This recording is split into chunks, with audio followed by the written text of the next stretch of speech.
Last week I read an article, and just so happens I have another article just to show you how critical race theory is just appearing everywhere. And this one actually, thanks to Rocco for tagging me in it so I could see it. And I looked at this and I almost couldn't believe it. What's going on? Maybe some of you saw it. Here's the headline. Portland school postpones vote on changing mascot to evergreens over racism concerns. Okay, let me this is critical theory. Did you see it? Okay, let me just read some of this to you. A Portland high school, we know Portland is having some issues of their own anyway. A Portland high school has postponed changing its mascot to an evergreen tree after a committee member raised concerns about its possible connotations to lynching. Ida B. Wells Barnett High School adopted its namesake earlier this year, so they changed the name of the school, after the Pulitzer Prize-winning African-American journalist who extensively documented lynching at the turn of the 20th century. A committee comprising students, staff, and community members suggested the school adopt the evergreens as a new mascot. In explaining the reason for choosing this new mascot, Ellen Whatmore, a teacher and mascot committee member, said, "The evergreens are characterized by the life-giving force of their foliage, the strength of their massive trunk, and the depth of their roots in an individual tree and as a forest of trees. They provide shelter and sustenance. They have histories that preclude us and will continue in perpetuity after we are no more. Perpetuity after we are no more." A little evolution in there, but we'll skip that for now. The evergreen tree was the front runner of a mascot survey submitted to students and staff in February. The Portland Public Schools Board of Education was set to vote on the new mascot last Tuesday, but Director Michelle DePass raised concerns about the tree's possible connotations with lynching in the 20th century. I'm skipping down a little bit. Committee member Martin Osborne told the school board last week that the evergreen was meant to symbolize a tree of life more than a tree of death, had nothing to do with the horrible history of lynching in the United States. So they postponed their thing. And when I read that, that's classical critical race theory. Everything is about race. Whatever side you're on, whatever race or whatever you want to call it, everything's about that. So an evergreen tree. Now, obviously, lynching was sad. It's very pathetic, and it's wrong. But you can't even have an evergreen tree as a mascot for a school because of atrocities that took place on trees. I mean, I guess we could do the same about Jesus, right? Let's not do anything with trees because they hung Jesus on a tree. I don't know. But that describes the practical implications of critical race theory. Everything is about race. You have to totally rid this idea of oppression and all that. So just seems like every week you can get a whole bunch of these, right? I'm starting to get a collection of these things, right? Just because it explains what we're studying, and it helps us to see how it becomes very practical. So just a quick recap of where we were last week. I'm going to fly through some of this. We're starting to talk about what is critical race theory. Talked about finding the right tool for the job. Let me just describe this a little bit. We went back and we looked at the history, where did it come from. This is the repercussions of it. They have the Black Lives Matter movement, which, do we have to go through this a million times? Do Black Lives Matter? Hello, yes. Every life matters because we're all made in the image of God. As an organization, though, it's a different story. Reparations, affirmative action, police brutality, 1619 Project, on and on and on, everything. This all comes from critical race theory.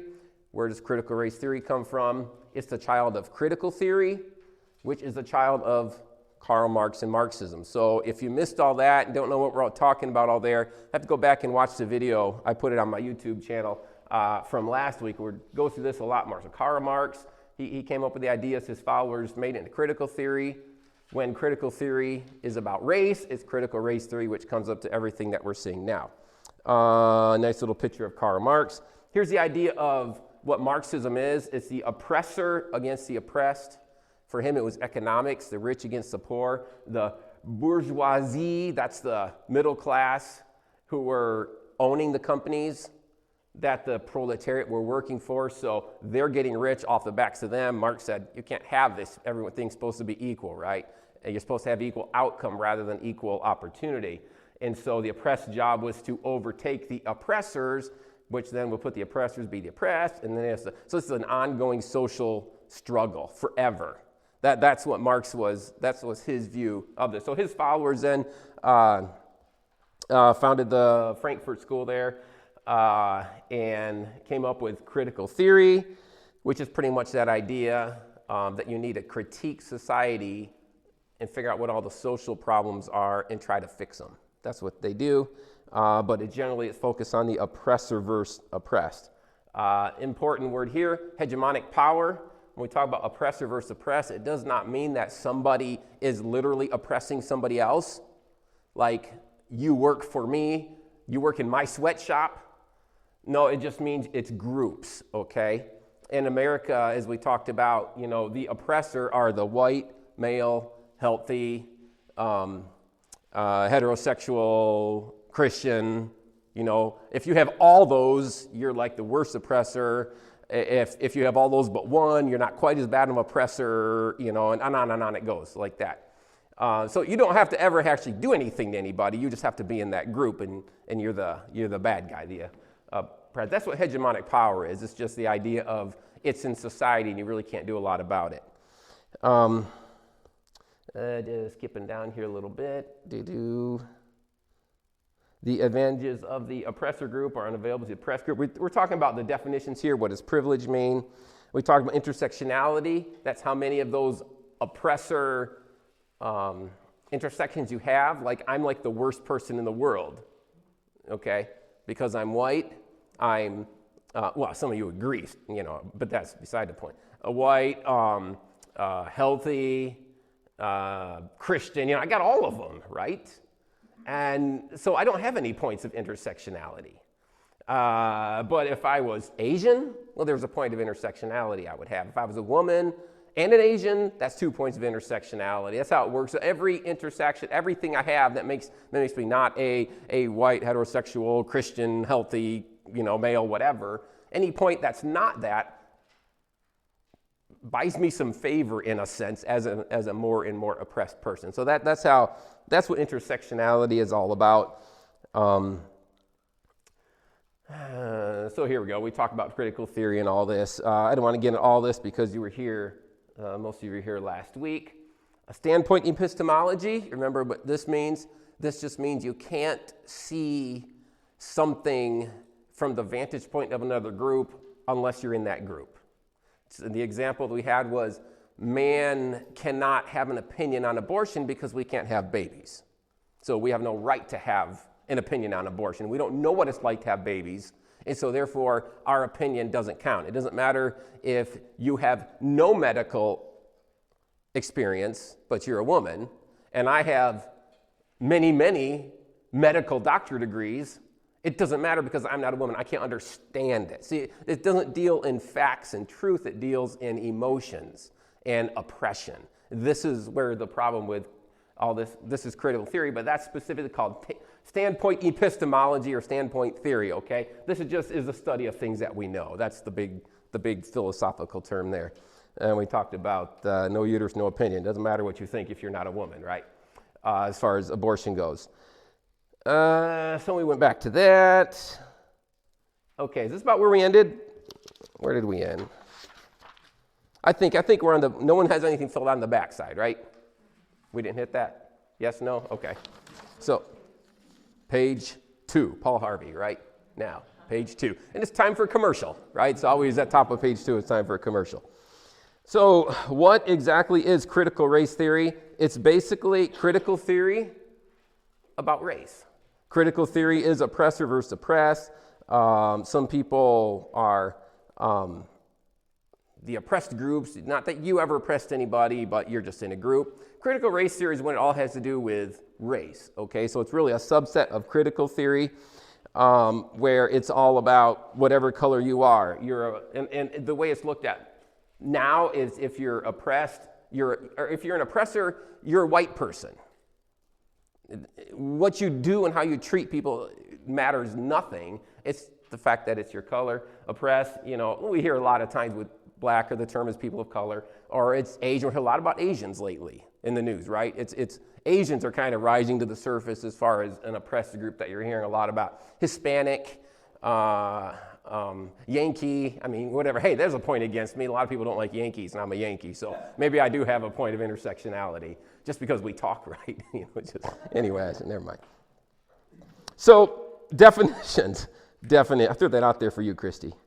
All right, you knew it. Okay, definition. Under critical race theory, let's look at some definitions. The definition of race. We've already talked about races. I don't like the term race because it makes it look like we are different, like we're animals, like we're different species, and we're not. We could trace us all the way back if we could. We go all the way back to Noah and Adam, right? So we're all related. It's just people lived in different areas, and they came to look different, came to act different, things like that. But under critical race theory, term race is a social construct with no biological basis.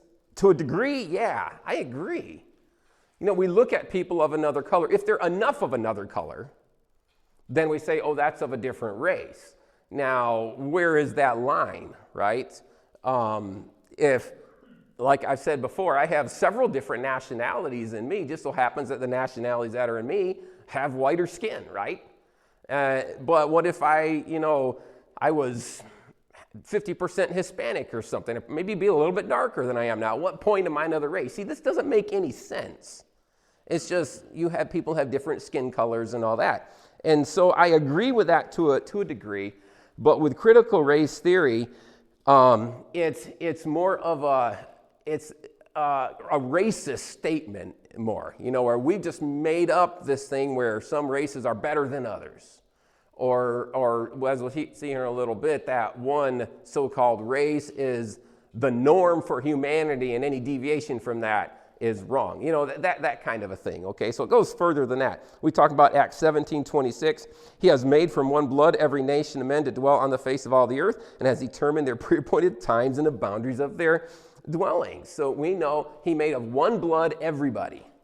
Go back to the first 2 weeks, and we talked about what God thinks about race and racism. We understand that there is no basis to treat someone wrong based on the color of their skin or their culture or anything like that.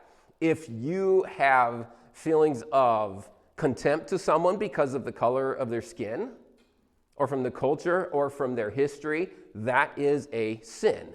If you act wrong towards someone because of that or speak wrong about them because of that, that is a sin. There's no question. Critical race theory, it goes too far beyond that. We say if you discriminate against someone, it's sin, it's wrong, no question, right? Critical race theory goes to the point of everything is about race. It doesn't matter what you do. The only thing that matters is which group you're in, okay? And that's wrong. That's wrong. So that's the definition of race, just a social construct. To agree, it's right, but they take it to a different level. What does racism mean? Okay, this is really the key here. This is really, really critical when we talk about the term racism. When I think of racism, I usually think of somebody who hates someone that's another color than they are, or another nationality. Even if they're the same color, there's different nationalities. I would think of racism as, like we saw a lot maybe in the 60s, or slavery, for goodness sakes, right? Slavery, that's racism, no matter who it's against, if it's another race. And any time that you treat someone wrong, I call that racism. I don't like you because of your color, so I'm going to treat you wrong. I'm not going to serve you in my business. I'm not going to allow you in my church. If you ever go to church, they don't allow someone of a certain color in there, you just need to leave and just not ever go back, right? That's not a church. A church is everybody's equal, right? We're all a family of God. We should understand this stuff as a church. So that's what I think of when I think of racism. You're treating somebody wrong because of their color. Well, racism under critical race theory is not that. It's you are one color, so you are a racist. And that's it. It doesn't matter if all of your friends are of another nationality. It doesn't matter at all. In fact, they have answers to that too. It just matters if you're white, you're a racist. If you're whatever color, usually it's focused on white because that's the hegemonic power in America, right? You are just a racist. Now, this is a quote from Robin DiAngelo, who wrote White Fragility, this book, okay? She wrote this book. This is what she said. You know, she's a white woman who came around to become woke. Woke, of course, is when you wake up and you're like, whoa, now I see how white people have oppressed everybody else, okay? That's what it means to be woke. She says this, I came to see that the way we are taught to define racism makes it virtually impossible for white people to understand it. Okay, can you see standpoint epistemology in that? Remember our term? You can't understand something unless you're in a group. You can't understand what it's like to be Hispanic living under the oppression of white people in America unless you're a Hispanic living under oppression of white people in America. That's the idea, or whatever color it happens to be, you know, whatever. So she says, look, I came to understand that I can't understand what it's like to be oppressed because I'm white. That's basically what racism means. So here's actually the definition under critical race theory of racism. Not racism is treating someone wrong. It's racism is a system that provides white people advantages unavailable to people of color. That's how it's used in critical race theory. Okay, and the white here is because, you know, these are English books published in America about critical race theory, so it's dealing with American. In American, the white is the oppressors. And so it's a system. So this is not individual, this is group. If you're white, you're a racist. And you know, before I studied this and understood it more, I'd be like, no, I'm not a racist. I mean, some of my best friends in my life have been black. You know, especially like back in college. You know, I wouldn't consider myself, but it doesn't matter. It matters what group you're in. And you can see how this isn't very biblical because sin is an individual situation. Racism is a sin, the way we understand it. It's a system, it's groups, where if you're a certain color, then you're in that group and you're either oppressed or oppressor simply based on the color of your parents, right? And that's all that it is. So here's another quote from Robin DiAngelo. No cross-racial relationship is free from the dynamics of racism in this society. This is what this means. It means that you say, well, wait a minute. I'm a white person and my best friend is black or Asian or Hispanic or whatever. Say, I'm not a racist. I mean, look at all my friends. No, what critical race theory and woke people say is that you having these friends of a different color, the reason you have these friends is because you're trying to oppress your friends. Honestly, I didn't make this stuff up. You know, I look back on the relationship, my best friend in college, at least for most of my college, was a black deaf guy. His name was Tony Woodard. And we hung out all the time, maybe for a year or two while we were both there at the same time. I mean, we hung out all the time. And we had a lot of fun with our differences of color. We had a lot of jokes about it. I never oppressed him. I never made him go get my breakfast because he was a different color than me. We hung out all the time. We did all kinds of things. And this is what critical race theory says. That was a cross-racial relationship. So by very definition of me as a white boy being friends with a black guy, I am trying to oppress him. And I wasn't, but it doesn't matter. It's groups, okay? And so you can't say, well, I have friends, you know, maybe even a marriage between people of two different races. It doesn't matter. You're still constantly trying to get the upper hand on the other person. That's critical race theory. And to me, it doesn't make any sense. It's not indicative of reality. But the argument, though, is I can't understand it because of my color. Okay, so I really have no right to talk about it. That's where this all goes. And again, bring this around to the church. You see the problems this can cause in a church, where everybody's looking at everybody else, and you have these divisions because of color, and that should never, ever be in a church. So racism is rooted not in an individual, but it's rooted in society, because our system is built for a certain group. That's what critical race theory says. But you say, wait a minute, I have these friends that are of different colors, and you know, we don't talk about this stuff. You know, we don't talk about, well, why? It's my friend. You know, I don't need to talk about. I mean, I don't know what my nationalities are. I always thought they were English, Irish, German, and Indian. And there's some questions about how much Indian or is there Indian in me. So I don't really know. But I could be friends with somebody who's maybe has two of those, the same nationalities in their history as I have, or maybe more or maybe less or whatever. I don't see a problem with that, right? But once they look different, suddenly it's racism, according to their definition. We're just not going to talk about it. You know, I have friends of all different colors, right? But we don't talk about it. Here's another quote from Robin DiAngelo. Silence, the fact you don't talk about it, is one of the ways that racism is manifest, for it is an imposed silence. And I just share these with you to understand that if you buy into the idea of critical race theory, it's not because you believe slavery was wrong. We all agree there. It's not because you believe that discrimination is wrong. We all agree. Critical race theory is everything that happens in America is built on oppression of white people against everybody else. That is critical race theory, and it's just simply not reality. That doesn't mean that doesn't happen. I think we all would agree there's racism, all different kinds, all across our country. It's like a big mishmash. It goes all different ways between all the different people groups. It's out there, but that's not critical race theory. Critical race theory says we have to look at everything like this. So here's another quote from Robin DiAngelo. People of color lack the social and institutional power that transforms their prejudice and discrimination into racism. In other words, if you're not white, you can't be racist. Okay?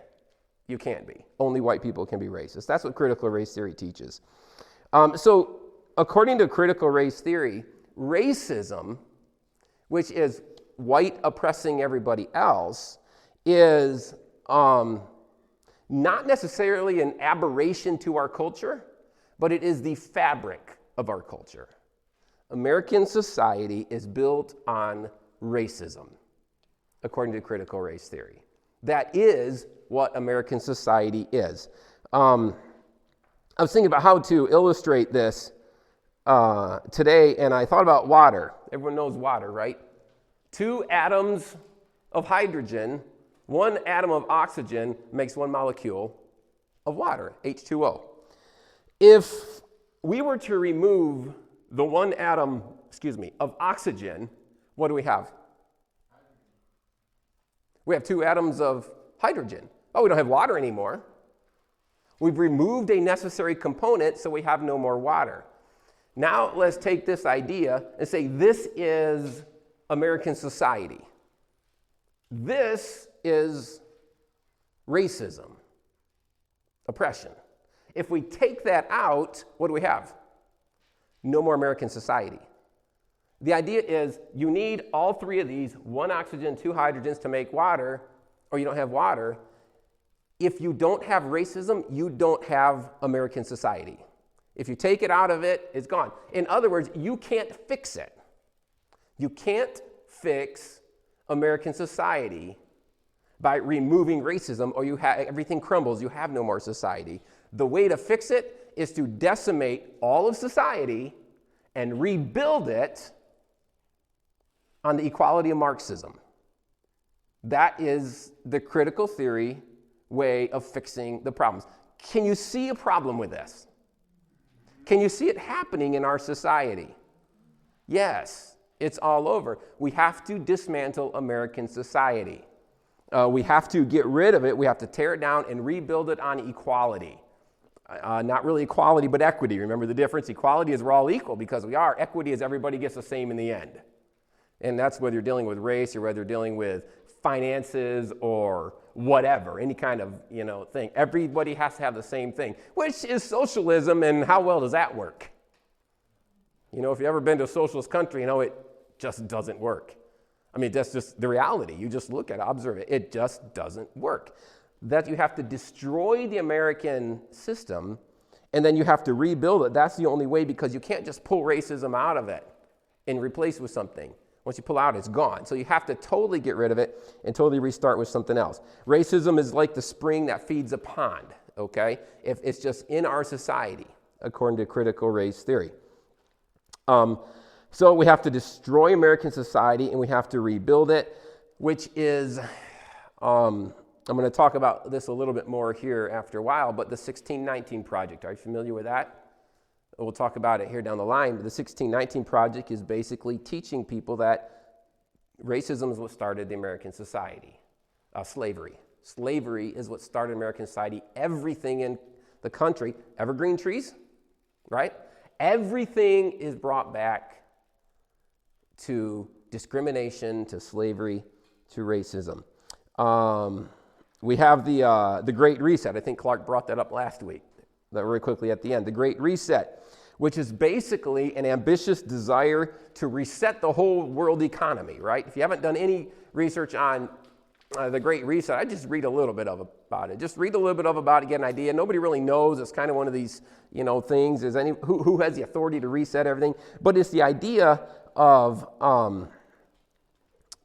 people resetting the whole world so everybody turns out to have equal things. So that goes actually beyond racism. It goes to everything. But that's what we're talking about. How do you fix American society? You have to dismantle it and start over. How do you fix the world? You dismantle it and you start all over so everybody is equal on race, on wealth, everything. I printed off this article here. This is from the World Economic Forum. They had this article here about, it's called "Now is Time for the Great Reset." And it has a button there. It says push to reset the world. So just push the button and you're good, right? Reset the whole world. I just want to read you a little bit of this because it gives you an idea what people like this, whether they're critical race theorists or just critical theorists, which means, the whole world is built on oppressor versus oppressed, rich people versus poor people, that kind of a thing. And they want to reset the world because that's the only way to fix this. It just starts talking about how the inequalities that we have in the world. It says some countries have already used the COVID-19 crisis as an excuse to weaken environmental protections and enforcement, and frustrations over social ills like rising inequality. U.S. billionaires' combined wealth has increased during the crisis, are intensifying. In other words, rich people, bad. All you guys are bad because you're all rich, right? I think it's talking about the billionaires. They've made more money. Incremental measures and ad hoc fixes will not suffice to prevent this scenario. We must build entirely new foundations for our economic and social systems. The people pushing the Great Reset, this is what they're looking for. Destroy all of society and rebuild it with equality. Now, for any of you theological nerds, or if you've been in church any period of time, you know that there's going to be some kind of a one world government come, don't you? Is this not the perfect setup? I mean, I'm not calling down dates, right? You can't do that. But boy, are we set up now. COVID has greatly enhanced this. A one world government, if somebody could just be in charge and tell everybody where to go, when they can go, when they should wear a mask, when they should not wear a mask, because it will keep us all safe, that person will be looked at as God. All you got to do is promise me I'll be safe. The world is perfectly set up for that right now. Boy, we've seen that this last year. That's what the Great Reset's all about. So the Great Reset agenda has three components. The first, to steer the market toward fairer outcomes. Mean anything to you? Not equal opportunity, fair outcomes. Everybody has the same. If you didn't work for it, it's okay. You get as much as a guy who worked for it. It doesn't make any sense. Government should implement long overdue reforms that promote more equitable outcomes. Depending on the country, these may include changes to wealth taxes, the withdrawal of fossil fuel subsidies, and new rules governing intellectual property, trade, and competition. The second component of a Great Reset agenda would ensure that investments advance shared goals such as equality and sustainability. Again, that equality just keeps coming up. Everybody has got to have equal stuff. The third and final priority of the Great Reset agenda is to harness the innovations of the fourth industrial revolution to support the public good, especially by addressing health and social challenges. One more paragraph. The COVID-19 crisis is affecting every facet of people's lives in every corner of the world, but tragedy need not be its only legacy. On the contrary, the pandemic presents a rare but narrower window of opportunity to reflect, reimagine, and reset our world to create a healthier, more equitable, and more prosperous future. When I read that, a couple things jump out at me. With this equality, the equitable, the word equity keeps showing up in here. Everybody's got to have the same in the end, the equal outcomes. But it also keeps bringing up this idea of healthier. We need to be healthier. That's why we had all the COVID restrictions, right? Somebody's telling us how to be healthy, how to live. They want this to be a worldwide thing. Can you also read in here abortion? That's a health issue. Not really, but that's how it's termed. Well, what about, what do they call it? Pregnancy equality or birth equality or hair, whatever. There's some equality term. That's a reproductive rights, reproductive equality and all that, right? Yeah. You know, you can see all this is coming. It's all about equity. That's critical theory. Critical race theory is just the equity in races. Everything needs to be the same in the end.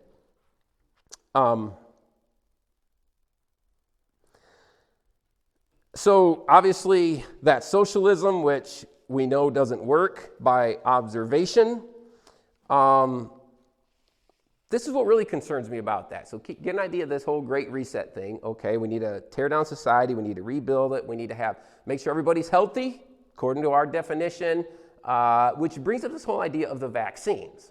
Okay, another article I want to read, or I'll read part of it here. Maybe some of you have seen this one.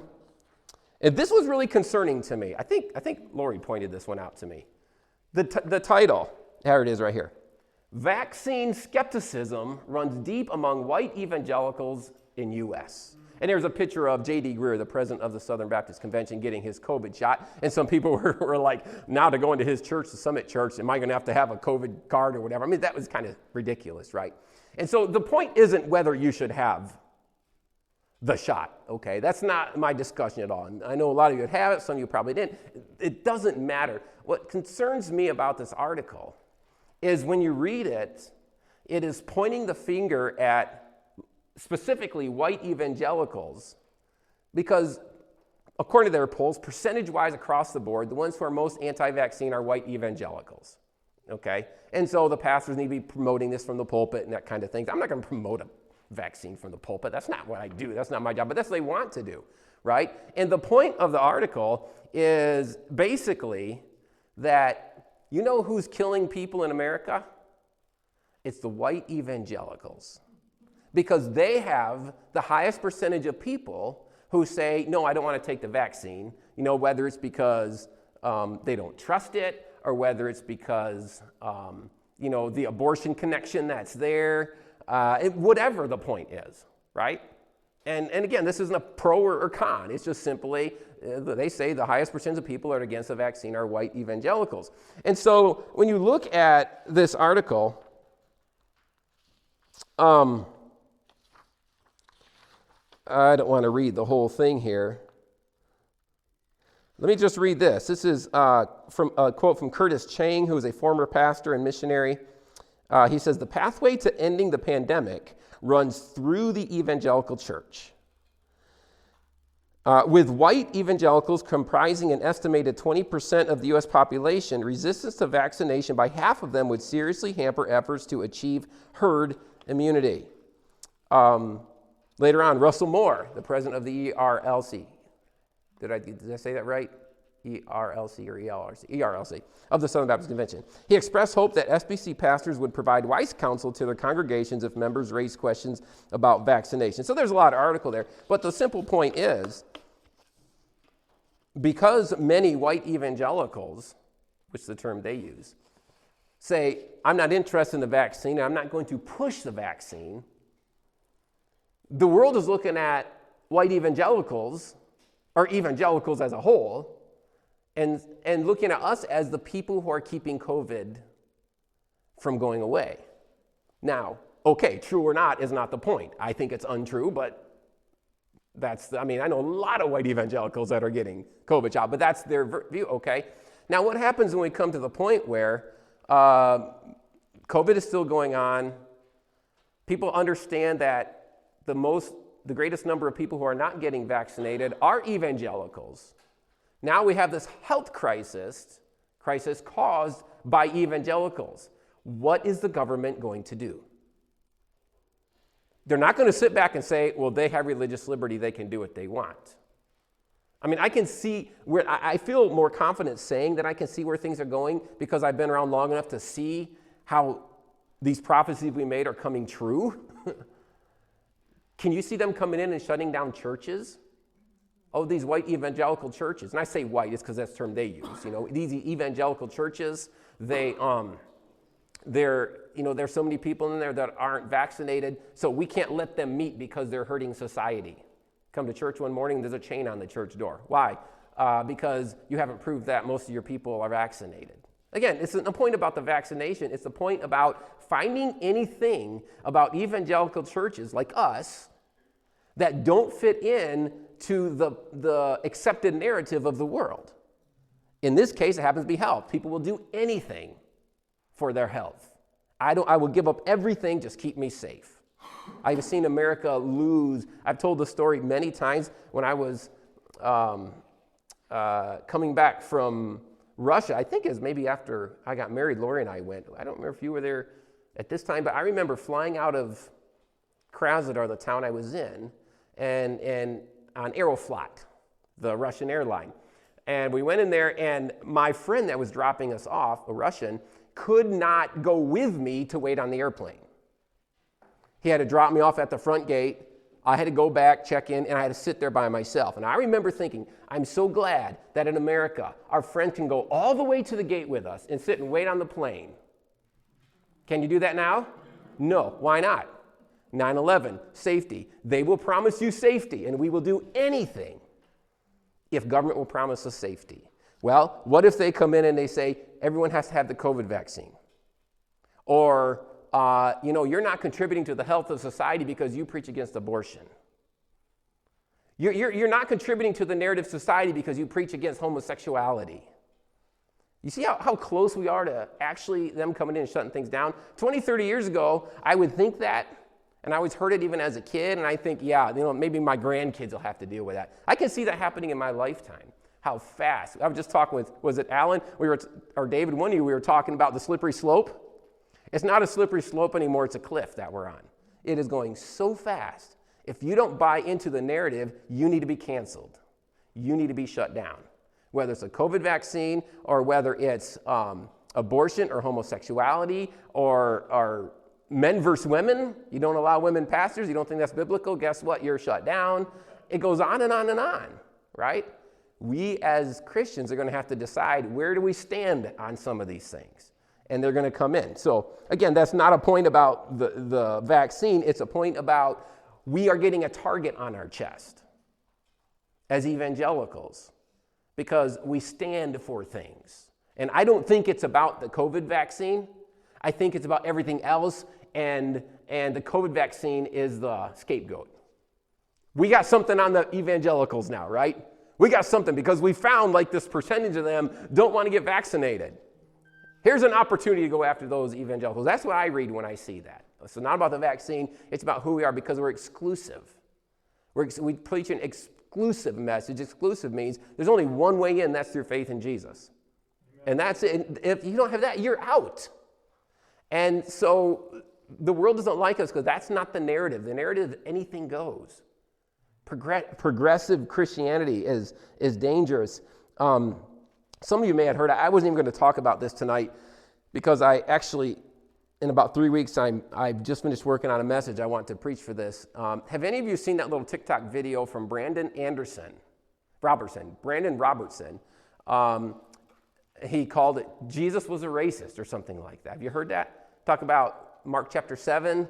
It's also in Matthew 15, where Jesus met the Syrophoenician woman, and he called her a dog. Which he didn't really, but that's another point. And then, he said, I'm not going to take the bread from the children and give it to the dogs because this woman wanted to be healed from, wanted her daughter to be healed from demon possession. And so, where there's this guy who is actually a gay pastor, and he fights all over the country for, gay rights and stuff like that. So he's not fit to be a pastor to begin with. He says that Jesus repented of his racism. This woman spoke truth to power, that's his terms, And Jesus repented of his racism and then realized, I'll go to the Gentiles also. That's it. And I think that is so stupid. This guy calls himself a theologian. And I understand he's really smart. He looks like a kid. He's a young guy. But that's not even Bible. If Jesus repented of his racism, he's not God because he sinned, right? I mean, you need to find a different job. You're not any kind of religious leader. But anyway, I'm going to talk not about that. I'm going to talk about why he is so off base. And then I'm going to talk about what that passage actually talks about, which has nothing to do with racism. But I'm going to do that probably in a few weeks. But that's it. We have Christians that are buying it. By the way, that guy graduated from Moody. And his mentor, I can't remember his name, Dr. whatever, something, used to be a Southern Baptist pastor. So people can change, right? So it doesn't mean that either Moody or Southern Baptist, buy into this stuff. It's that people can change. It's progressive. We have to buy into the agenda. We have to buy into what's being told to us, or we're going to get canceled. And that's one of the reasons we're going through all this here on Wednesday nights, because we as a church need to stand up for the truth, Amen. Not what society is telling us. And I was going to get farther tonight, but I went on a few little rabbit trails there. But I think this stuff is so important. Let me make sure there's not something else I want to talk about. One thing.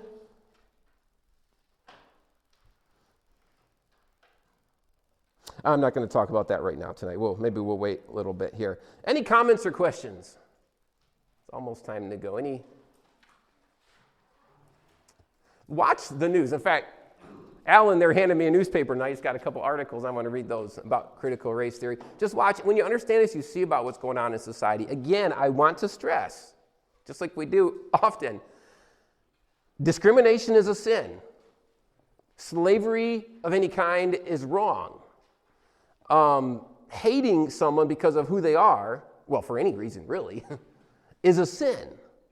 Critical race theory is not the same thing. It's viewing everything through the lens of race, and it's group identity politics. It's all about the group. So next time, we're going to talk about systemic racism a little bit and get a little bit more into the 1619 Project, stuff that's being taught in some schools, to see how they're trying to decimate American society with that. So one more chance. Questions or comments?